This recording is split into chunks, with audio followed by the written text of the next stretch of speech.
not the result we was hoping for. It's bloody City come back and do that. What was going on? Who knows, because that was absolutely shit, the second half, what I saw. But we'll just pretend we never saw that. The first half was very good from a weakened Villa side, and yes, a weakened City side. There's no Haaland, no De Bruyne, but no Ollie Watkins either, and no John McGinn. Both sides had not their full team, not their full strength. And what we saw at Villa Park, Villa dominated, and we really did. That's the best game I've saw Villa play, potentially, in my life. This was very different. I thought the fight was there, definitely. City, though, from off, it was just a classic game from City, dominating possession. At times, every time we lost the ball, City just regained it. Very similar to the Arsenal game where, they just pinch it down. 11 men behind the ball. We couldn't really do much, but our outball, when we was attacking, was very threatening and very thorough and I liked it. Even when we went 1-0 up, there was chances where they could have gone bloody 2-0 up like that. Also made a few good saves. Obviously, Emi was injured in the bloody training, which was a joke. Grealish had quite a few chances, a lot of space on that side. But we did, before that Rodri goal, which was very well worked play from City, they passed the ball about the park very well. And then Duran was with the equaliser, which was out of nowhere, really, because I thought we was going to just sit back and it'd be like a classic Villa City game where we see them just bloody smash us, really. And in the end, they did do that. But it was very, apart from, I thought the first 30 minutes, we hung in there and was very good, especially attacking-wise. But then, as play went on, Philip Foden did his thing. He was getting chance after chance after chance. And he eventually got one, the free kick, where he shoots. And bloody Zaniolo, who, to be fair, at the start, was playing really well, jumps out the wall and nothing Olsen could do. I thought initially it was Olsen's fault. Zaniolo's there, like a little girl, jumping out the way, and there's a massive hole in the wall, like the TV show, Hole in the Wall. And that's what caused the 2-1 goal, and they go in half-time, 2-1 down. That was a bit of a kick in the teeth, really, because we didn't play that bad in the first half. In the second half, obviously, I've got Haaland and De Bruyne on the bench if they really need them. They didn't in the end because, as I said, Phil Foden ran the show.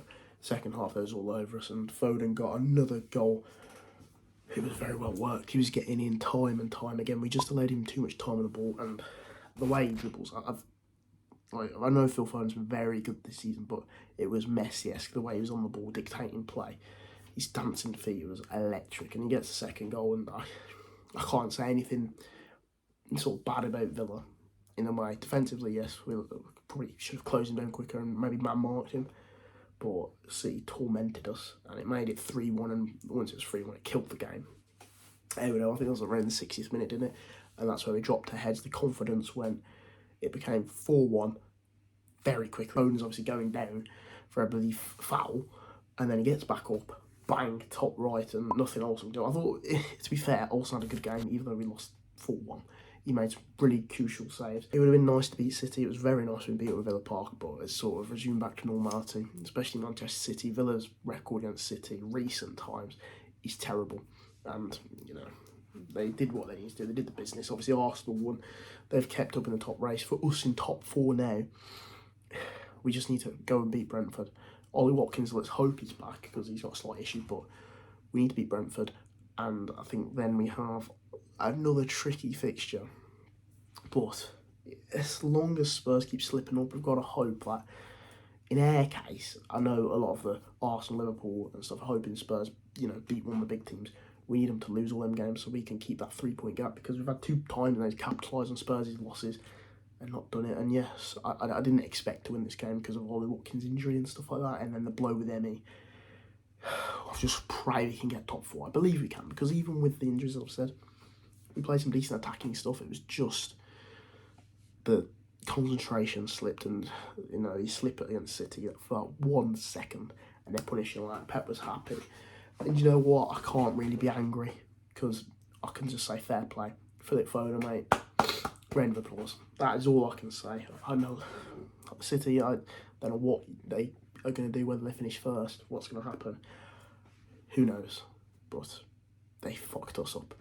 And that's not good. And we've got to go play Liverpool at the end of the season, which could be another crucial game. We've got a few hard fixtures still. Let's see where we end up. I just pray we can get our top 4. It depends how deep we go in Conference League, all this. The fixtures are coming thick and fast. But for City, it was another routine win. flipping hell, Phil Foden. If he weren't been playing, it could have been a different result. And if that goal had not gone in just before half time, you know, who knows what could have happened. But Zaniolo ultimately, it's a very costly mistake, mate. What are you doing? Go back to Turkey.